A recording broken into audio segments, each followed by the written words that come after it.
laman ng bulsa. Pakinggan mo, yeah.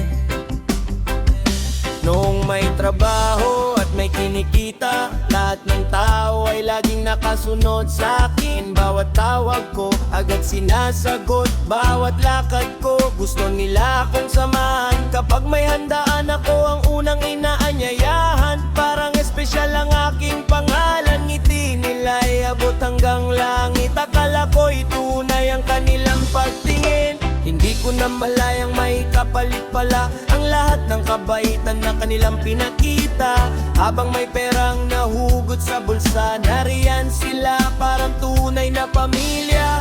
Pero bakit ganon ang mundo? Pera ba talaga ang sukatan ng tao? Kapag wala ka nang maibigay, bigla ka na lang nilang nakakalimutan. Wala kang pakinabang pag wala kang pera, yan ang sabi ng mundong mapanghusgahan. Kapag may laman ng iyong pitaka, ikaw ang bida sa bawat eksena. Pero kapag ubos na ang biyaya, unti-unti kang iiwan ng karamihan. Parang usok na nawawala sa hangin. Ganito ba talaga ang tingin nila sa atin? Nang dumating ang araw ng pagsubok, na wala ang trabaho at humina ang negosyo, unti-unting naubos ang aking ipon, kasabay ng pagkawala ng maraming tao. Yung dating laging nagte-text at tumatawag, bigla na lang naging tahimik ang mundo. Kapag ako ang may kailangan, wala ni isa ang lumingon. Masakit tanggapin ang katotohanan na hindi lahat ng ngiti ay totoo. Marami ang mabait kapag may pakinabang, pero nawawala kapag ikaw ang lugmok. May ilan pang nagsabing tamad ako, hindi nila alam ang aking pinagdadaanan. Madaling humusga pag nasa itaas ka, pero mahirap umunawa kapag wala ka ng pera. Marami ang magaling magsalita, ngunit kaunti lang ang handang tumulong. Kapag may kailangan sila, ikaw ang unang tatawagin. Pero kapag ikaw ang humingi ng tulong, maririnig mo ang salitang pasensya. Hindi dahil wala silang kakayahan, kundi dahil wala ka ng halaga sa kanila.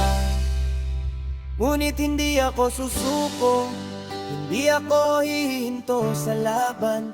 Alam kong may Diyos na nakakakita sa bawat luha at paghihirap. Wala kang pakinabang pag wala kang pera, ganito raw ang batas ng lipunan. Kapag may pera, ikaw ang kaibigan. Kapag wala, para kang estranghero. Ngunit hindi pera ang tunay na yaman, kundi pusong marunong magmahal. Mas gugustuhin kong maging mahirap kaysa yumaman sa panloloko. Hindi lahat ng mayaman ay masaya, at hindi lahat ng mahirap ay talunan. May taong maraming pera pero kulang sa pagmamahal. May taong salat sa buhay ngunit busog sa respeto at dangal. Mas mahalaga ang malinis na konsensya kaysa sa perang galing sa kasamaan. Kaya sa mga kaibigang nanatili, maraming salamat sa inyong katapatan. Hindi ninyo ako iniwan sa unos, hindi ninyo ako sinukuan. Kayo ang tunay na kayamanan, hindi nabibili ng kahit ganong halaga.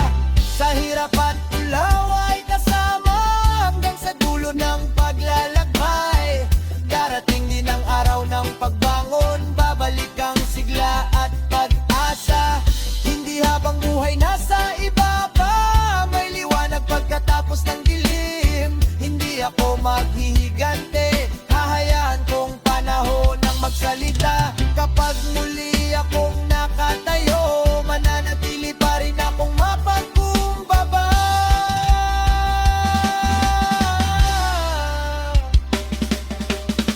Wala kang pakinabang pag wala kang pera, yan ang iniisip ng marami sa mundo. Pero hindi nila kayang sukatin ng puso ng taong marunong magmahal. Dahil ang pera ay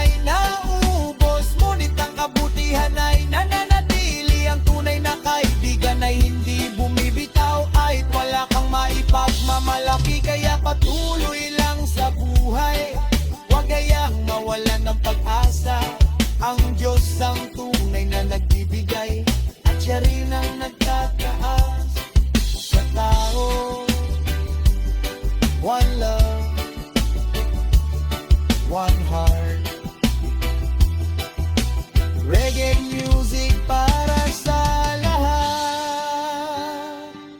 Sa mayaman at mahirap, pantay-pantay tayong lahat sa mata ng may kapal. Kaya wag mong sukatin ang tao sa laman ng bulsa. Sukatin mo siya sa laman ng kanyang puso.